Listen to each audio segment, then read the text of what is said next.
Bueno, buenas tardes nuevamente. Buenos días. Vale. La idea de hoy es entonces hablar sobre la parte básica de lo que sería, pues, ya base de datos o lo que vamos a ir trabajando, ¿no? Entonces, recordemos, o bueno, recordemos que el curso está orientado hacia fundamento de base de datos por un lado y el otro lado es pues diseño de base de datos. Entonces, durante las primeras secciones vamos a hablar de los fundamentos, qué es una base de datos, pues cómo trabajamos y lo demás. Una vez que tengamos claro eso, pues ya pasaremos a la parte de el diseño como tal de la base de datos. Y pues, posterior a eso, la construcción de nuestras primeras bases de datos. Entonces, empecemos. Sistema de gestión de base de datos. Bueno, regularmente cuando nosotros trabajamos con los bases de datos, encontramos que en realidad no nos encontramos con esa base de datos como tal, sino que hay como un intermediario, hay como alguien, digamos, o sea, suponiendo que fue una persona, es una persona que se encarga de ir al archivo, buscar la carpeta, venir y decirnos que tenemos guardado. Imagínense cómo eran los bancos hace 10 años, bueno, no más todavía, perdón, póngale ustedes hace unos 50 años, ¿sí? Más o menos calculo que pasa fecha, pero no sé. Donde los bancos no tenían como tal el software, ¿sí? No tenían computador, no tenían pues nada, sino que todo era a través de carpetas, de archivos. Entonces, ¿cómo era saber cuánto yo tenía en mi cuenta? Yo llegaba al banco y le decía, bueno, necesito hacer un retiro. La persona tenía que sacar directamente de su archivo cuánto tenía, pues los movimientos como tal, de cuánto tenía la persona. Supongo yo, tocaría que leyéramos un poco la historia, pero supongo yo que ustedes solo podrían sacar o retirar, perdón, retirar o consignar en un solo banco. Porque ¿cómo sabía el otro banco, a menos que se enviaran cartas cuando eso o algo, para poder saber cuánto una persona? O sea, no había la sincronización. Entonces, imaginemos el sistema de gestión de base de datos de esa manera, pero ahora obviamente hablamos de un software. Cuando todos los bases de la base de datos están alojadas, o sea, vamos a ver, aquí hay unos ejemplitos, por ejemplo, están empleados, clientes, venta, inventario, cuenta, etcétera, etcétera. Cualquier tipo de base de datos. Y tenemos por otro lado a los usuarios que quieren acceder a ellos, digamos, el personal de la tienda, personal de venta, el personal de contabilidad, o por ejemplo, cuando hablamos algo muy básico, puede ser, por ejemplo, Facebook, ¿sí? Entonces uno dice, bueno, ya va, ¿cómo hace esto? Pues fácil. Hay un software que vaya a la base de datos, extrae la información y la muestra de una forma amigable para el usuario. Prácticamente como si yo decir, no, mira, necesito que me muestre cuáles son los días festivos. Entonces él vaya, muestra el calendario y muestra los días festivos en pues, una vista de calendario o algo así. Eso básicamente es el sistema de gestión de base de datos. Esto para que lo tengan muy en cuenta. Esto es un concepto muy importante que pues mencionaremos de vez en cuando. ¿Quién me puede dar? Necesito dos ejemplitos de sistema de gestión de base de datos.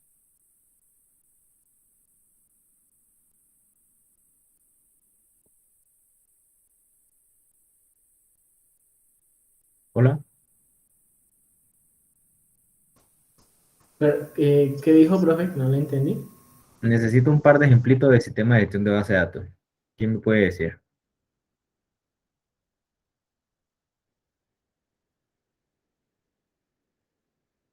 Pues, profe, pues el primero que se me ocurre podría ser más o menos como el estilo, por ejemplo, como el inventario de una empresa como tal, pues en donde se tiene que llevar en cuenta qué cantidad de cada producto determinado hay. Mm, sí, está Podrían bien. ser guías telefónicas. Guías telefónicas, ¿cómo así? O sea, cuando me dijiste guía Guías telefónica, me imaginé fue el telefónicas. libro ese de antes que usaba. Pues sí, más o menos. Eso también es una base de datos, ¿no? Ah, sí, pero yo pregunto por los sistemas de gestión de base de datos o una guía telefónica online. No sé. Profe, por ejemplo, la seguridad, que por ejemplo está el ID, está el nombre de usuario, está la contraseña, eso haría parte también, ¿no? De una base de datos. Sí, pero como tal de la base de datos. O sea, todavía no me llevo a base de datos, estamos hablando de sistema de gestión de base de datos. O sea, ¿cuál podría ser el ejemplo? Recuerden, el software que va y es un intermediario entre la información y nosotros. Profe, hay un programa que se llama InSystem, algo así, que básicamente es para manejar los inventarios y las cajas en los almacenes. O algo así, Ese, creo. ese, pues no conozco el software, pero por lo que me describe, sí. Ese puede ser un ejemplo. ¿Qué otro ejemplo? Ustedes tienen uno en realidad, uno muy, muy cercano. ¿El de la plataforma de la universidad? Exactamente. Academusoft es el sistema de gestión de base de datos más accesible por nosotros.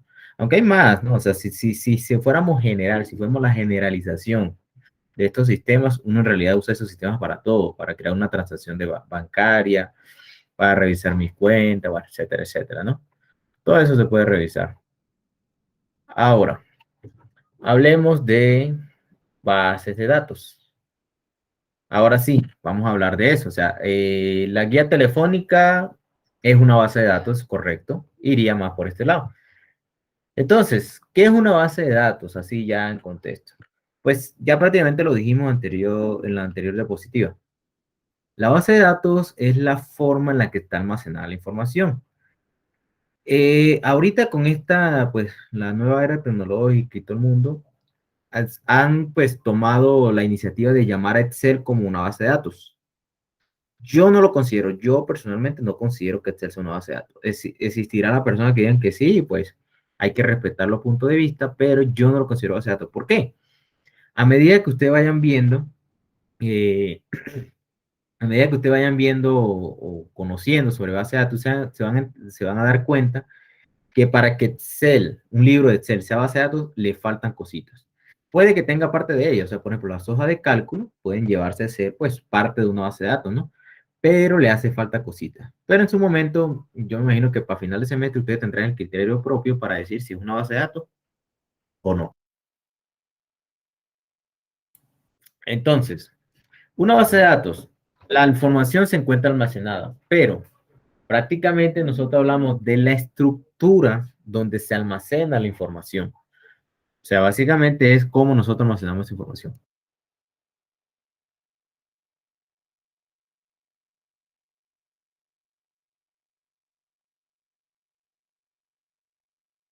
Entonces, en este curso, nosotros vamos a trabajar un tipo de base de datos, ya ahorita se lo explico bien, pero se llama relacional.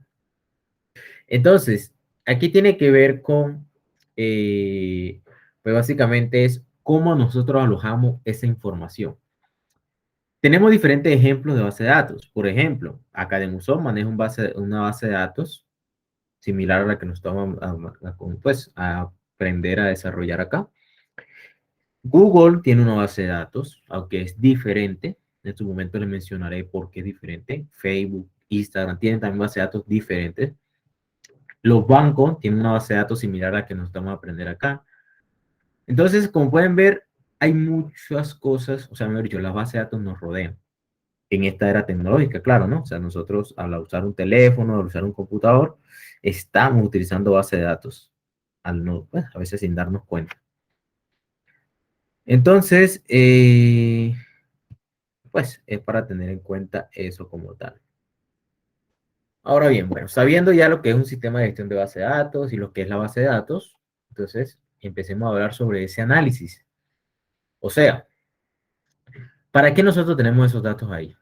O pues, ¿cuál es una vez que tenemos esos datos, cuál es la necesidad para que nosotros podamos crear la mejor forma de tener esos datos? Resulta que por eso va un poco de la mano lo que yo les comento de que Facebook Instagram, Google tienen diferentes tipos de base de datos a las que nosotros conocemos, perdón, a las que nosotros vamos a estudiar aquí en este curso. Uno de ellos es por la forma de acceso a la información. ¿Qué quiero decir con eso?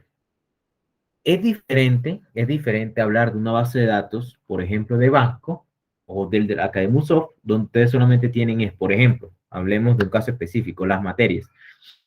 Pepito Pérez ha matriculado cálculo, física y programación, ¿verdad? Y resulta que en cálculo, física y programación sacó la nota de 3 en cada una. Entonces, Pepito Pérez ha aprobado 3 materias en este semestre.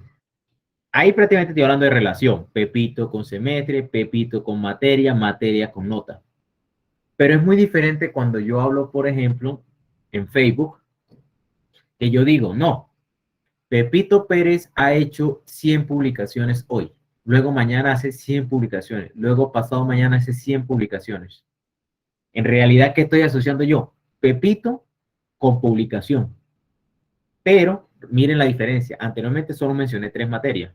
Ahorita acabo de hablar de 3 días, pero ya hablamos de 300 posts. ¿Qué quiere decir eso? En uno hay más información y en el otro hay más relación. Eso tiene que ver mucho con algo que más adelante veremos, que es con respecto a, pues, a las bases de datos como tal. Pero, básicamente, esta necesidad de controlar bien los datos, de controlar cómo se manejan los datos, y que nos ha hecho pensar que necesitamos tener métodos eficaces para poder manejar los datos.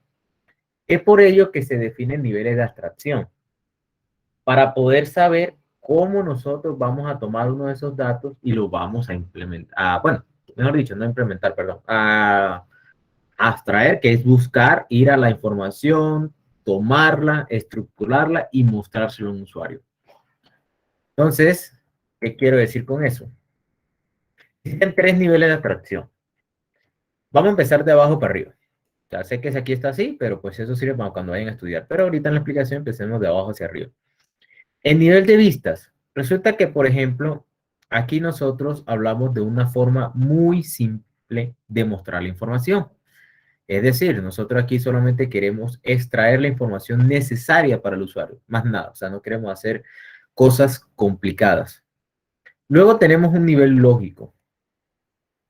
Básicamente aquí el usuario que llega a un nivel lógico sabe cómo están los datos y cómo están relacionados. O sea, no es lo mismo que yo le diga a ustedes, ustedes tienen unas notas cargadas en el sistema, a que yo le diga, esas notas están cargadas por medio de un semestre académico que tiene relación con los docentes, por ejemplo. Yo sé que de pronto esto ahorita empezando suena como muy raro, pero es como para irlo poniendo en contexto. Ya luego ustedes van a manejar este lenguaje muy fácil. Y luego está el nivel físico, que es que básicamente tiene toda la información. O sea, es allá el núcleo donde está todo, de donde viene todo, etcétera, etcétera. Entonces, en un punto nosotros vamos a trabajar estos niveles de abstracción y cómo el usuario puede tener acceso a la información a través de estos niveles. Vamos a hablar ahora de la arquitectura desde un punto de vista del usuario. ¿Qué es un usuario? Les pregunto. ¿Qué consideran ustedes que puede ser un usuario? ¿Ustedes son usuarios? Las personas. Sí, profe. No, pues, Cualquier ¿qué? ¿Ustedes persona son que animales pueda o qué? manejar la plataforma. Cualquier persona puede ser un Ah. usuario, pues es el receptor de alguna información o un tipo de datos. Ok, o sea, ustedes me dicen que cualquier persona que entre a la plataforma es un usuario. ¿Sí? ¿O no? Pues cualquier persona que maneje la plataforma y haga un uso de la base de datos se considera un usuario. Me gusta más Exacto. ese Porque concepto. Desde que también tenga hay permiso. invitados, ¿no? O personas externas. Desde que tenga acceso a la plataforma. No más. Profe, yo diría que el usuario es que habitualmente recibe un servicio. Sí, es correcto, listo. Sí, está bien entonces. Me gustan esos conceptos, está bien. Entonces, usuario es el que tiene acceso a la plataforma. Listo. Ahí, fácil ya para entenderlo. Entonces, vamos a hablar de ese usuario. O sea, resulta que el usuario, sí, es cualquier tipo de persona que tenga acceso, pero el tipo de acceso puede cambiar de acuerdo al usuario. Sé que suena como un juego de palabras, como que venga y eso como para allá, para adelante y para atrás. No, tiene que ver con esto. El usuario sofisticado, por ejemplo, ¿sí? Es un tipo de usuario que prácticamente nunca escribe un programa. O sea, nunca entra a escribir como un código, como algo.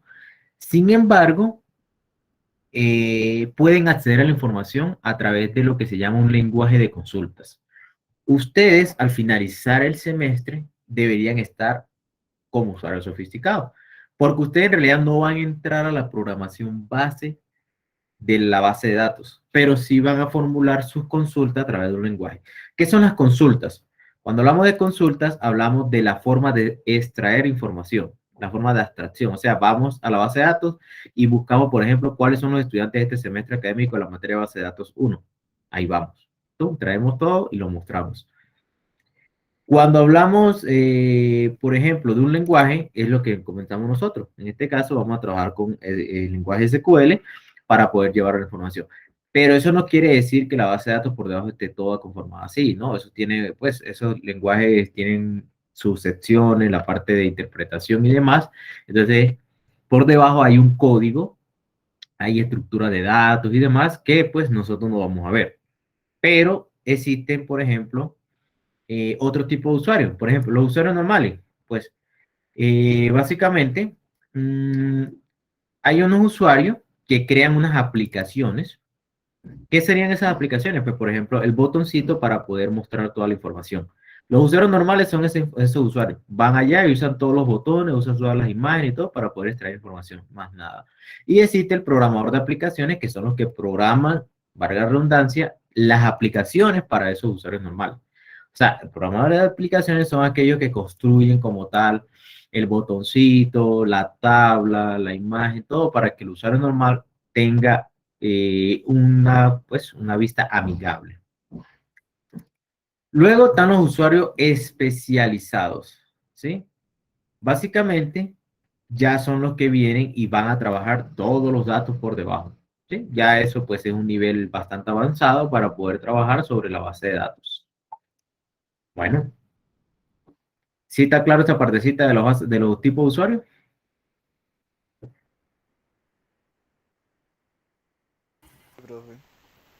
Sí, profe. Bueno, ¿cuál es el tipo de usuario que les dije que ustedes van a quedar preparados para hacer? Sofisticado. Nos dijo que sofisticados. Sofisticados. Sofisticado. Listo. Y por ejemplo, en Academusoft, ¿qué tipo de usuarios son ustedes? Usuario normal. Normales. Correcto. Normales. Perfecto. Ahora hablemos de los procesadores de consulta. Ahora sí estamos hablando con un poquito más en detalle de lo que vamos a hacer. Resulta que es crucial que ustedes conozcan estos dos. ¿Sí? El lenguaje de manipulación de datos y el lenguaje de definición de datos. ¿Por qué es crucial? El lenguaje de manipulación de datos es la forma en la que yo voy a los datos, los traigo, los manipulo, juego con ellos y los vuelvo a poner en la base de datos. Mientras que el lenguaje de definición de datos es casi que siempre al inicio, donde yo estructuro cómo van a quedar almacenados los datos. O sea, por ejemplo, digamos que a mí me dicen, no, haga una base de datos de la universidad. Ya, ¿verdad? El lenguaje de definición de datos me permite a mí definir que en la universidad hay docentes, hay estudiantes, hay administrativos, etcétera, etcétera. Y el lenguaje de manipulación de datos es ir allá y decir, bueno, ¿cuántos docentes tenemos en la Facultad de Ingeniería? ¿Cuántos docentes tenemos en la Facultad de Ciencias Básicas? Entonces, estos dos son los que ustedes van a encargarse de, pues, trabajar a partir del segundo corte, pues, de ahí en adelante hasta que finalice el semestre. Primero uno, después el otro. Pero, pues, esos lo van a utilizar ustedes. Entonces, para que lo tengan en cuenta. Luego viene el gestor de almacenamiento, ¿sí? Básicamente es la forma en la que nosotros podemos ver los datos de bajo nivel. Es decir, los datos están almacenados por allá, no sabemos dónde, están en una estructura y tal. El gestor de almacenamiento es que nos proporciona como una vista de cómo es que están almacenados. Y luego viene el gestor de transacciones. ¿Eso qué es? Pues básicamente, él garantiza que la base de datos no tenga unos fallos. Vamos a poner un caso, un ejemplo aquí para que ustedes más o menos tengan idea de lo que yo estoy hablando. Si ustedes en el banco, por ejemplo, crean una transacción, digamos, van a hacer una transferencia, y resulta que están haciendo la transferencia y en algún punto de la transferencia se cayó el internet. Vamos a hablar de lo que creemos nosotros que debería pasar. O sea, ¿qué creen ustedes que debe pasar en ese momento? Si se cae el internet en el momento que está haciendo la transacción. Pues puede que pasen dos cosas. Una, o que cuando vuelva el internet, los datos que yo puse anteriormente queden ahí intactos, o la dos es que se reinicie el programa de nuevo, ¿no? Correcto, eso es como Profe, una y se forma. cayó el internet del servidor donde están los datos, ¿cierto? Es lo que No, a nosotros se lo cae el internet, Ah, o sea, en el nosotros. teléfono. Ujú. Entonces, lo que yo digo es que se perderán los datos que nosotros tenemos registrados en nuestro teléfono. Ok. ¿Quién otro puede decir por ahí? Ahorita pongo en contexto todo lo que están diciendo. Puede que se esté realizando ya la transacción y pues por la caída del internet o algo así, que la transacción como quien dice volando, o sea, no se sepa si se envió o no se envió. Ok. Pues yo diría que por seguridad, pues la plataforma, o sea, la base, impediría que, por ejemplo, como no se efectuó, entonces los datos los borraría y iniciaría de nuevo la transacción. Ok. Bueno, ¿algo más? ¿Un comentario? Listo. Ahora bien, como les dije, eso es lo que nosotros creemos que debe pasar o lo que pensamos que sería lo mejor que pasara. Ahora les pregunto, ¿a alguno de ustedes le ha pasado algo similar?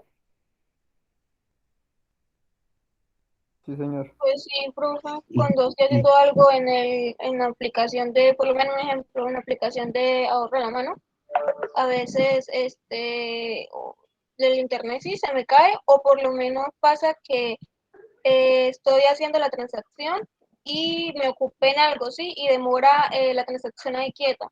Él automáticamente se reinicia y me pide otra vez los datos. Se cancela la transacción. exactamente.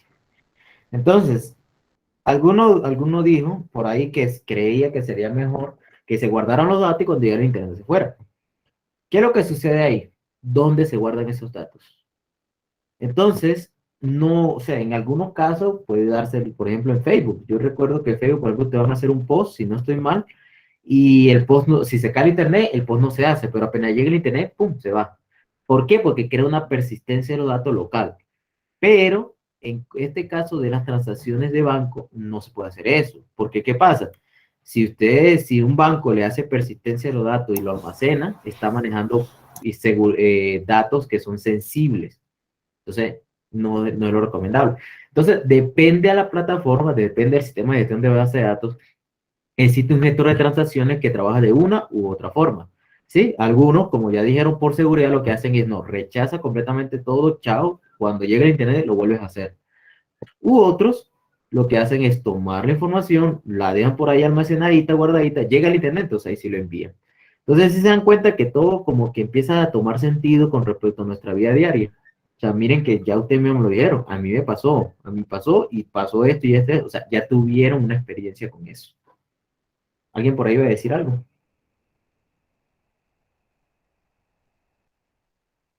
No. Bueno, sigamos entonces, 7, 8.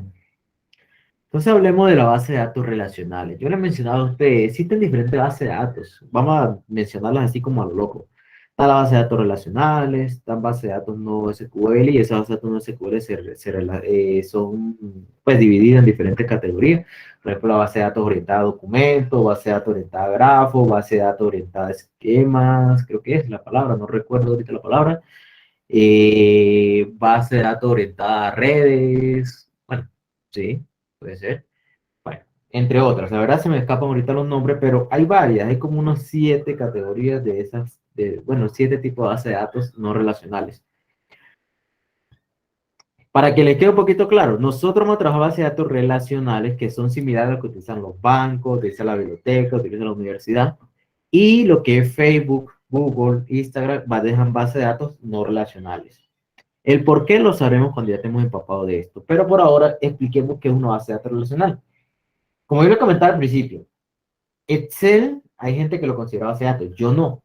Yo considero que Excel tiene partes de base de datos, o sea, tiene cositas que uno puede decir, ah, eso iría a una base de datos real, pero no todo. ¿Qué es lo primero que uno podría tener? La base de datos relacional está constituida por una serie de tablas, como pueden ver aquí.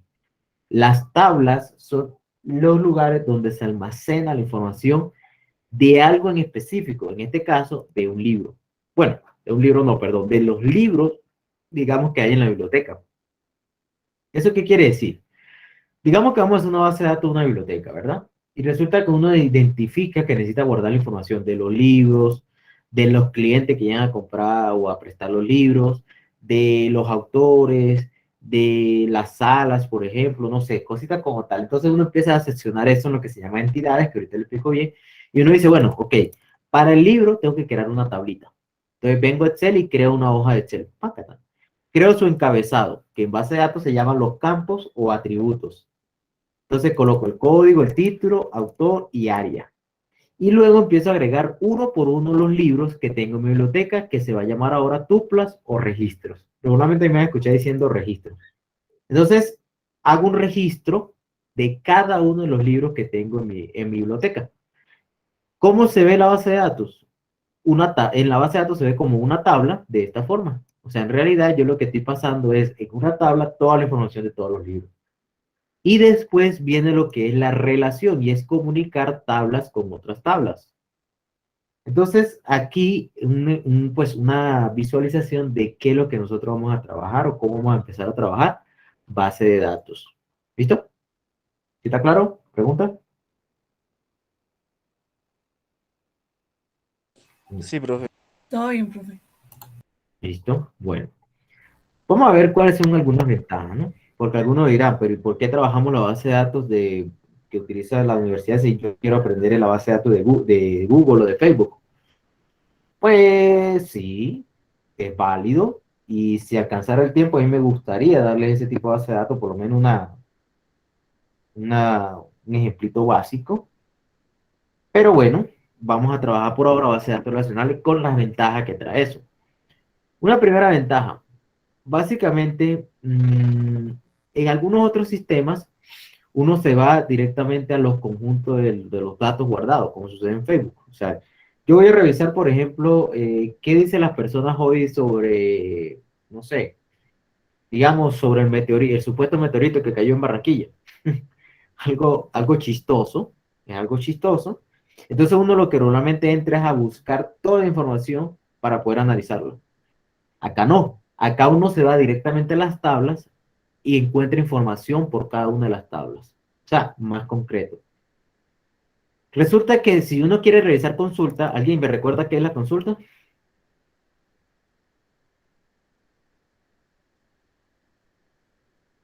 Realizar una extracción de datos en la base de datos. Correcto, mejor dicho, no podía estar. ¿Sí? Entonces, si uno quiere realizar consultas muy complejas, por ejemplo, que usted le diga, no, váyame al estudiante que haya pasado el semestre con promedio de más de 4 o 5 y que adicionalmente a eso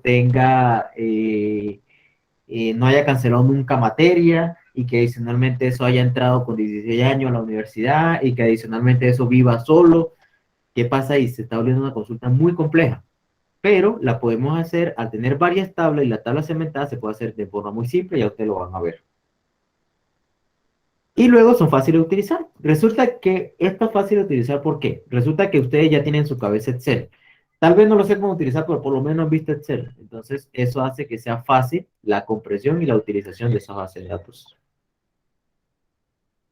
Hablemos de algunas características. Acá hablemos de una característica. Entonces, ¿qué característica podemos tener aquí con la base de datos relacionales? Básicamente,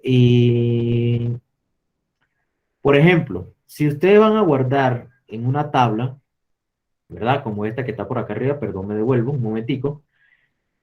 Digamos que, por ejemplo, ustedes colocan aquí esto. Resulta que hay un libro que no aparece el nombre del autor. En el peor de los casos, este campito va a quedar vacío. Pero el libro de Física 1 va a tener los 4 campos, aunque haya uno vacío. Nunca va a haber un registro que tenga menos campos que otro. O sea, no hay un registro que tenga, por ejemplo, solamente 3 y el resto van a tener 4. No, eso nunca va a pasar. Es una característica. Todo nombre o etiqueta hay que definir previamente de utilización. O sea, básicamente hay que definir cómo nosotros buscamos ese registro o esa base de datos. Sí, o sea, hay una marca, algo que es propio de ellos. La base de datos está formada por muchas tablas. Dentro de cada tabla, de una tabla, cada nombre de campo debe ser distinto. Es decir, no puede haber aquí código y código, no. O sea, todos tienen que ser diferentes los unos con los otros. Bajamos. Aquí voy a poner como una tablita para poder no tener que estar subiendo. Y por último, el contenido de la tabla está limitado por un rango de valores posible. Básicamente uno define como unas limitaciones, ¿sí? Pero ya más adelante les hablo de esto cuando ya estemos en la práctica. Por ahora no los quiero confundir. Ahora bien, hablemos del diseño de una base de datos y el modelo de entidad-relación, ¿sí? Resulta que para crear una base de datos, para diseñar una base de datos, perdón, tenemos que partir del diseño de un esquema. ¿El esquema qué es? Pues ya yo le mencionaba que el esquema es la estructura que va a tener la base de datos, o sea, cómo se va a almacenar la información. Que yo necesito almacenar la información del libro, de los autores, de los clientes, bueno, todo eso tiene que armarse en un esquema.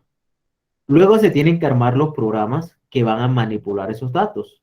Y luego, ¿cuál es el esquema de seguridad? Ojo, nosotros, lástima, no alcanzamos a ver esta partecita porque ya es bastante avanzado, pero toda base de datos debe tener un esquema de seguridad. O sea, evitar que terceros maliciosos lleguen a la información de una forma fácil.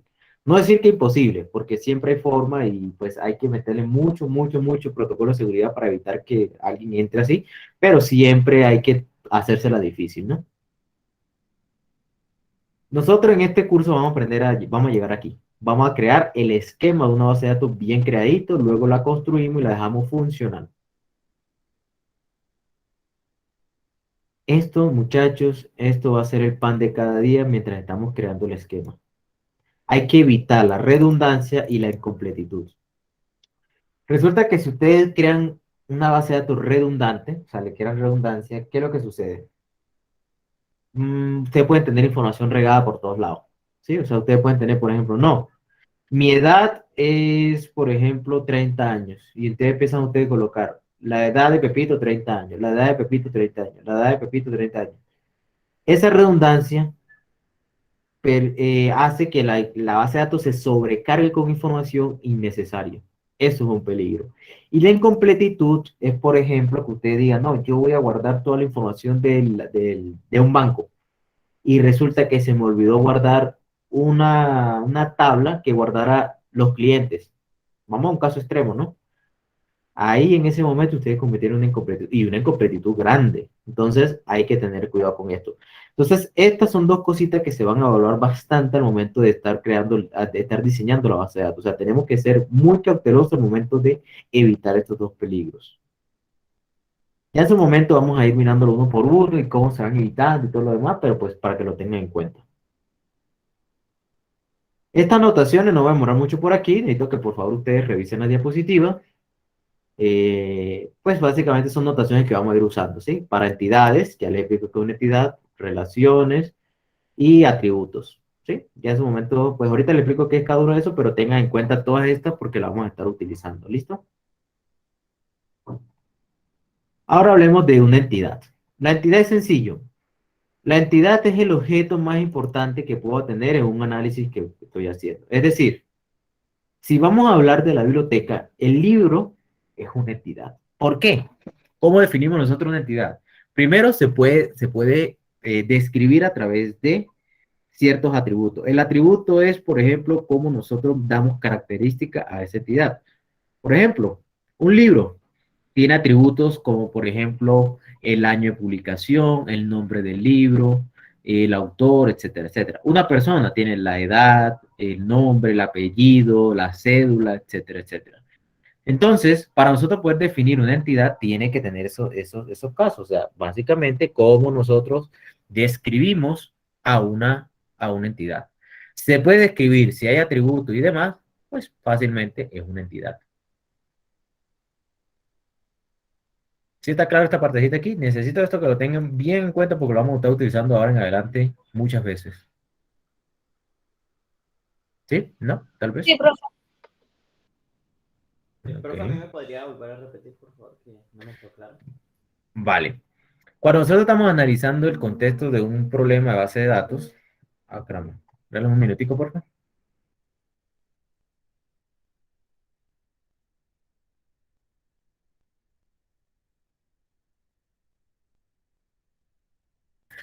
Vale. Si estamos revisando el contexto de una base de datos y decimos, por ejemplo, tenemos que hacer una base de datos para una biblioteca. ¿Qué hacemos nosotros? Vamos a los objetos principales, a esos objetos que nosotros vemos y decimos, eso es algo que yo puedo tomar y puedo describir. Voy a recoger la información de ese objeto y lo empiezo a caracterizar a través de atributos. Entonces, por ejemplo, si vamos a la biblioteca, hablamos del libro. Entonces, el libro es un objeto, por lo tanto es una entidad, y lo puedo describir a través de sus atributos como la fecha de publicación, el autor, el año, etcétera, etcétera. Lo mismo pasaría con personas, lo mismo pasaría con animales. Pero, por ejemplo, ¿qué podemos decir nosotros que puede, o sea, podría mirarse, pero no es una entidad? Digamos que en la biblioteca hablemos del piso. O sea, como que, bueno, ya va, o sea, ¿el piso qué es? No, ¿qué es el piso de la biblioteca? ¿Y eso para qué me interesa a mí en la base de datos? No, pues si quiere guardar el piso. Bueno, ¿y cómo describo el piso? No, pues el piso es por donde camina la persona. Ya, ¿vieron? Como tal, no hay una caracterización a través de atributos de ese objeto, por lo tanto, no me interesa, no lo tengo en cuenta para la base de datos. Entonces, eso es lo que ustedes deben tener en cuenta. O sea, buscar los objetos principales, pues los objetos que ustedes pueden encontrar en el problema, en el contexto, y luego empezar a caracterizarlos. Eso es lo que se tiene que hacer. ¿Ahora sí está más claro? Sí, sí, señor. Listo. Un momentico. Listo. ¿Y qué son los atributos? Entonces los atributos ya lo mencionamos, son la forma en la que nosotros pues describimos y tal, tal, tal, tal, tal. Eh, pues, ¿qué tenemos ahí en este caso? Tenemos tres tipos de atributos. Están los identificadores. ¿Qué es un atributo identificador? Es una forma en la que ustedes se definen o se distinguen ante otras entidades, digamos, para ser general. En otras palabras, por ejemplo, si habláramos del atributo, del atributo, de la entidad persona, un identificador podría ser, por ejemplo, la cédula, ¿sí? O una cédula o... ¿Qué otra cosita podría ser? El nombre no, porque pueden encontrar varias personas con el mismo nombre. La cédula, el número de teléfono, ¿sí? Son casitas que podemos tener. La huella. La huella. Entonces, pues básicamente esas son las cositas que lo identifican, ¿no? La huella, la cédula, la foto, no sé, cositas así por el estilo, ¿listo? Tenemos algunas que son principales, por ejemplo la cédula, y otras alternativas como la huella. ¿Por qué principales? Porque siempre ustedes muestran el número de cédula. Y alternativa a la huella porque muy pocas veces lo utilizan, pero a veces lo utilizan.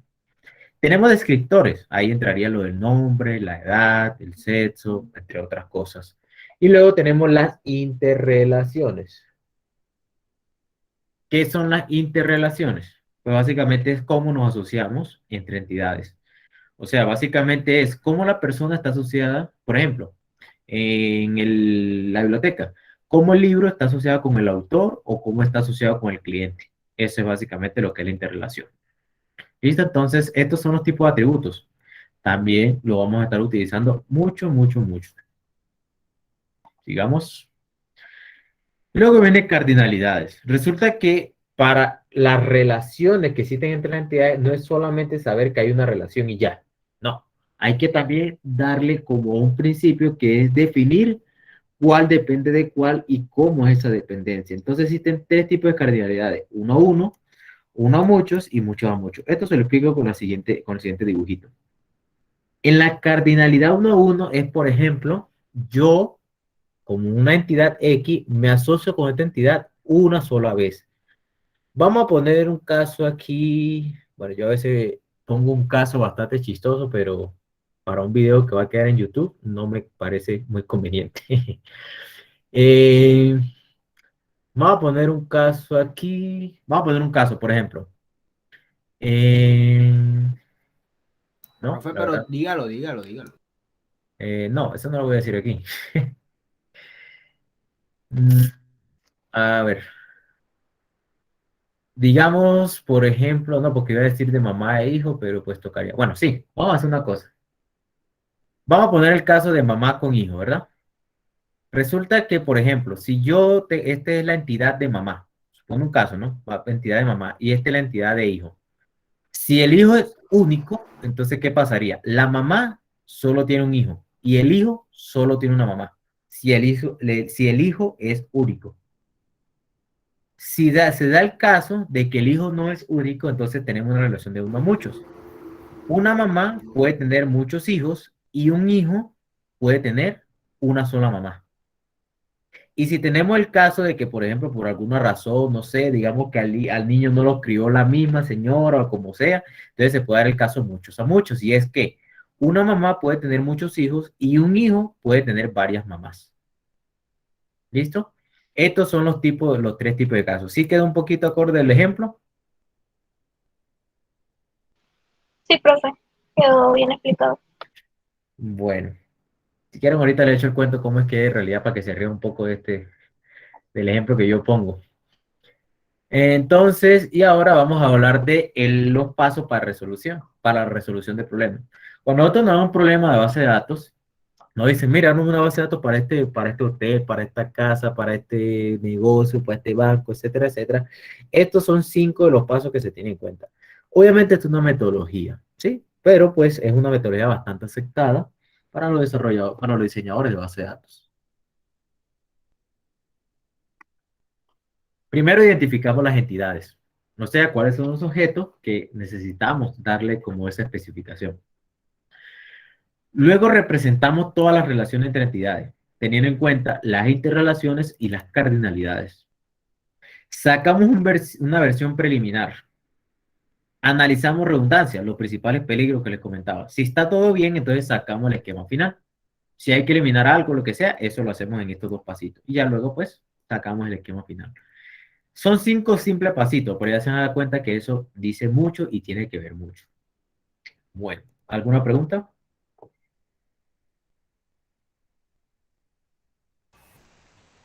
No, profe, por ahora no. Listo. Bueno,